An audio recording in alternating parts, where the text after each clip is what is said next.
Olá, sabe aquela ideia de que para ter sucesso é preciso ralar mais, fazer mais, virar noite? Pois é, hoje a gente vai mergulhar num conceito que vira isso de cabeça para baixo.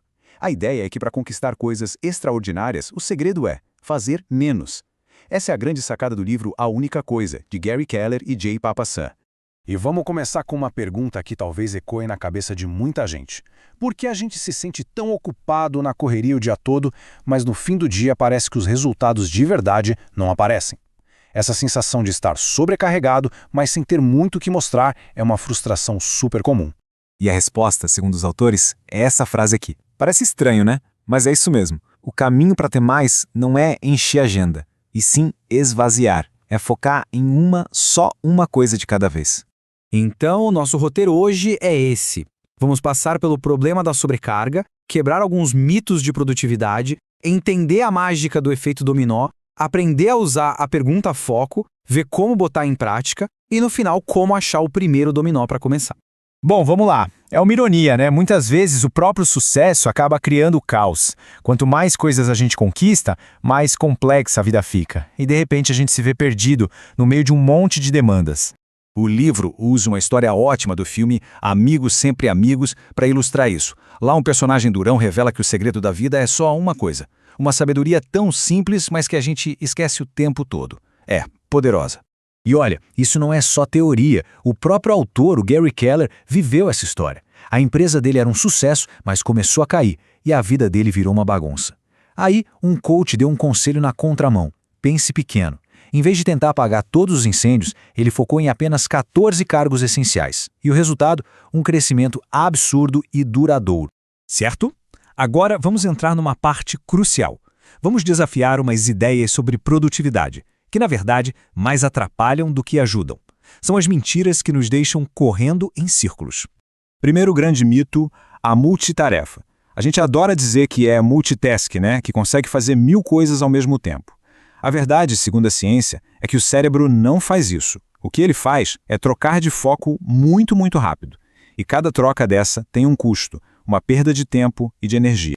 E esse custo não é baixo não, hein? Algumas pesquisas mostram que essa troca de tarefas pode comer até 28% do dia de trabalho. Pensa só, é quase 1/3 do tempo produtivo jogado fora só por tentar fazer tudo junto. A segunda mentira é a da lista de tarefas infinita, onde cada item parece gritar pela nossa atenção. A verdade é o famoso princípio de Pareto, a regra 80-20. A ideia é que, na maioria das vezes, 80% dos resultados vem de só 20% dos esforços. O desafio é achar quais são esses 20%. E essa citação do Gert é perfeita para isso. É sobre proteger o que é mais importante. Não deixar que as tarefas pequenas e urgentes roubem o tempo e energia do que realmente vai fazer a diferença. E para fechar, o mito da vida equilibrada. Aquela ideia de dar atenção igual para tudo o tempo todo, geralmente leva a resultados medianos em tudo. O livro propõe uma coisa mais realista, o contrabalanço.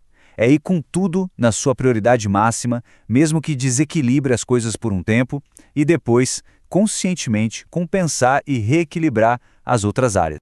E é aqui que a gente chega no coração da ideia, o momento ahá do livro, a metáfora que explica como o sucesso realmente é construído. É quase uma física do sucesso. Dá uma olhada nesse número, quase 4,5 milhões.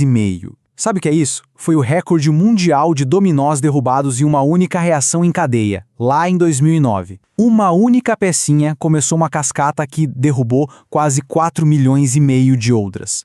E o mais fascinante é a física por trás disso. Não é uma progressão 1 para 1. Um dominó consegue derrubar outro que é 50% maior que ele. Isso cria uma progressão geométrica. A energia não só passa adiante, ela se multiplica de forma exponencial. Agora, segura essa. Se essa progressão continuasse, o 57º dominó seria tão alto que conseguiria ir da Terra até a Lua. De explodir a cabeça. Isso mostra o poder absurdo de começar pequeno, mas com a coisa certa, para chegar a um resultado monumental. Certo, a imagem do dominó é poderosa. Mas na prática, como é que se acha o primeiro dominó para derrubar? Para isso, o livro nos dá a ferramenta principal. Esta aqui, a pergunta foco. Ela é desenhada para dar clareza, para ser uma bússola.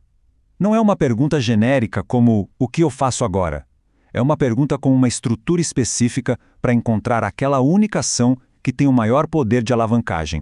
Vamos quebrar ela em 3 partes. A primeira, qual é a única coisa, obriga a gente a escolher, a focar. A segunda, de modo que ao fazê-la, conecta essa ação com um resultado, um propósito. E a terceira parte, todo o resto se torne mais fácil ou desnecessário, é o filtro final. É o que ajuda a identificar o verdadeiro primeiro dominó. Ok, a teoria está clara. Mas como a gente transforma essa ideia, que é incrível, em um hábito, em algo do dia a dia? Mãos à obra. A principal técnica para isso é o chamado bloqueio de tempo. É simples, agendar um horário fixo para trabalhar na sua única coisa e tratar esse horário como a reunião mais importante do dia. É um compromisso inadiável, protegido de qualquer interrupção.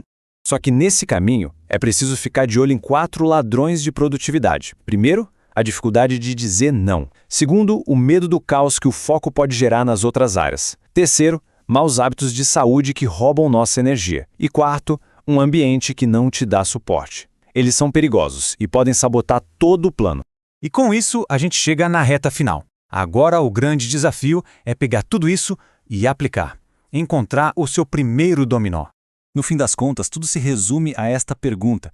A jornada para resultados extraordinários não começa com um plano de 100 passos. Começa com uma única pergunta e um único passo. É uma reflexão que vale a pena levar para todas as áreas da vida. Qual é o primeiro dominó de uma pessoa? Aquele que, se for derrubado, começa a reação em cadeia.